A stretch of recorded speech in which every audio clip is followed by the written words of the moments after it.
আসসালামু আলাইকুম, সবাইকে ওয়েলকাম করছি আমার আজকের ভিডিওতে। আশা করি সবাই একটা লাইক দিয়ে আমার ভিডিওটি শুরু করবেন। ঘরে বাইরে এখন অনেক প্রজাপতি দেখা যায়। আমার ঘরে মাঝে মধ্যে এরকম প্রজাপতি ঢুকে পড়ে, আর এই প্রজাপতি দেখে আমার বাচ্চারা খুব আনন্দ পায়, ওরা খুবই মজা পায়। প্রজাপতির সাথে সাথে ওরাও সব ঘর ঘুরতে থাকে। মাঝে মাঝে প্রজাপতি ধরে এনে মশারির মধ্যে আটকিয়ে রাখে। আর আমার এইখানে গুছানো দেখে অনেকে ভাবতে পারেন গ্লাভস দিয়ে ঘর গুছানোর বা সাজানোর কি আছে। এটা কিন্তু ঘর সাজানোর উদ্দেশ্য না, তবে গুছানোর উদ্দেশ্য। আর আমার বাচ্চার কথা যে তার জিনিসগুলো এই জায়গাতেই রাখতে হবে। এখানে কিন্তু আমি বস্তার মধ্যেও ওর কিছু খেলনা রেখেছি, যেগুলো দিয়ে বেশি একটা খেলে না। তো আমি আমার পুরো ড্রয়িং রুমটা একটু গুছিয়ে নিলাম, মানে যে জিনিসগুলোই আছে সেগুলো একটু গুছিয়ে রেখেছি, নাহলে আমার বাচ্চা আবার বলে না আমার এই জিনিস এখানে থাকবে না ওখানে থাকবে, এরকম। মানে তার জিনিসগুলা ঠিক জায়গায় রেখে তারপরে গুছাতে হবে, মানে একটু পরিপাটি রাখলাম আর কি।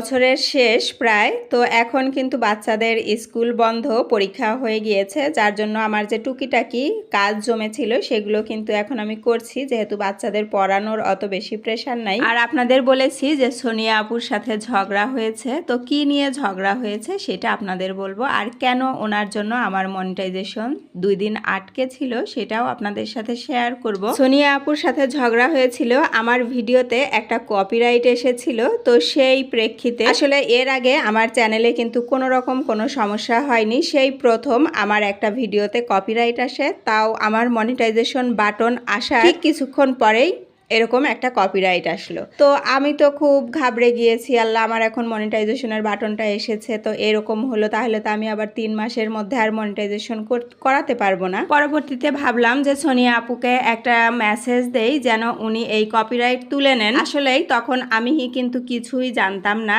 এই সম্পর্কে, কপিরাইট সম্পর্কে। তো পাঠাতে যেও আবার পাঠাইনি, যে না কি ভাববে উনি, কি না কি হবে। পরে আমি আমার ভাইয়ের ছেলেকে ফোন দেই, আসলে আমার চ্যানেলের সমস্ত কিছুই কিন্তু ও করে। তো ওকে ফোন দেওয়ার পরে ও বলল না তুমি ওনাকে কেন মেসেজ দিবা, এটা তো উনি করেনি, এটা তুমি দেখো কোথা থেকে কপিরাইট এসেছে আগে সেটা দেখো। তো ও একটা টেক ভিডিও আমাকে পাঠালো, পরে আমি সেই ভিডিওটা দেখলাম। তো ভিডিওটা দেখার পরে দেখলাম যে না আসলে কপিরাইটটা এসেছে হচ্ছে আমি ওই ভিডিওতে একটা গান ব্যবহার করেছিলাম, ওই গানে। তো আমি ভেবেছিলাম যে সোনিয়া আপু হয়তো কপিরাইটটা দিয়েছে, কারণ তখন অনেকের ভিডিওতে উনি কপিরাইট স্ট্রাইক দিচ্ছিলেন। আর আমি এটাও জানতাম না যে কপিরাইট আর কপিরাইট স্ট্রাইক দুইটা দুই জিনিস। তো যাই হোক, মানে কোনো জিনিস না জানলে বা না বুঝলে তিলকে তাল বানানো যায়। তো আমার যেহেতু মনিটাইজেশন বাটন চলে এসেছিল, তো আমি কিন্তু ওই কপিরাইট আসার কারণে 2 দিন অপেক্ষা করেছি। আমি কিন্তু অ্যাপ্লাই করিনি, কারণ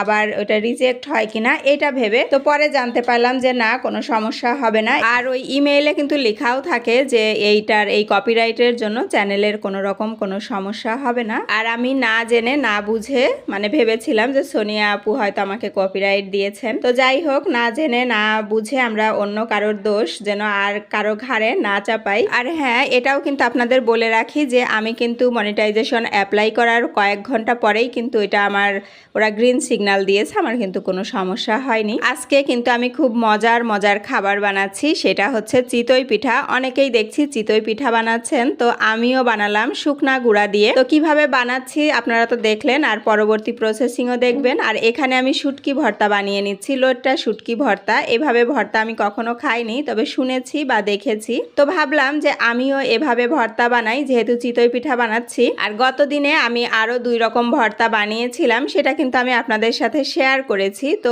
ওইটাও আছে। তো এগুলো দিয়েই আমরা আজকে পিঠা খাবো। আর এইরকম লোটটা শুটকি ভর্তাও কিন্তু ভীষণ মজা, আপনারা যারা খাননি একবার ট্রাই করে দেখতে পারেন, বেশ ভালো লাগবে। আর এটা কিন্তু আমি চালের গুঁড়াটা একটু লবণ দিয়ে ভিজিয়ে রেখেছিলাম গরম পানি দিয়ে। এখন ভালো করে এটা ফেটিয়ে নিতে হবে, না হলে কিন্তু পিঠাটা ঠিকঠাক হবে না। এটা কম বেশি হয়তো সবারই জানা, তবে ফেটিয়ে নেয়ার উপর কিন্তু পিঠাটা ডিপেন্ড করে, যেহেতু এটা গুঁড়া মানে শুকনা গুঁড়া অথবা বাজার থেকে কেনা গুঁড়া, তো দুইটাই কিন্তু একইভাবে আপনারা বানিয়ে নিতে পারেন। যদিও এটা আমার বাড়ি থেকে পাঠিয়েছিল, বাসায় তো আর সচরাচর বানানো হয় না, যার জন্য আমি কড়াই একটু তেল দিয়ে মুছে নিলাম একটা টিস্যুতে লাগিয়ে। আর আমরা কিন্তু ছোটবেলায় দেখেছি যে বাড়িতে বানাতে গেলে একটু লবণ পানি গুলিয়ে তারপরে কিন্তু ওই ছাঁচটা মুছে নিতেন, ওইটাকে আমরা ছাঁচ বলি। তো দেখেন মাশাআল্লাহ আমার পিঠাটা কিন্তু খারাপ হয়নি, আবার অনেক বেশি ভালোও হয়নি, তারপরেও খাওয়া যাবে। বেশ ভালোই হয়েছে। তো সব পিঠা বানিয়ে নিয়েছি, এখন কিন্তু আমরা খেয়ে নিব। আর খেতে খেতে আপনাদের কাছ থেকেও বিদায় নিব। প্লিজ কেউ ভিডিও দেখে একটা লাইক না দিয়ে যাবেন না। ভিডিও দেখে লাইক না দেয়াকে কিন্তু ডিজিটাল হিংসা বলে। তো কেউ আমার সাথে কিন্তু ডিজিটাল হিংসা করবেন না প্লিজ। শর্টস ভিডিওতে এটা একটা ভাইরাল টপিক, তাই আমি আপনাদের মজা করে কিন্তু বলেছি। আমার এই কথায় কেউ কিছু মনে করবেন না। মজা করে পিঠা খেতে খেতে আপনাদের কাছ থেকে বিদায় নিচ্ছি। ভালো থাকুন, সুস্থ থাকুন। আল্লাহ হাফেজ।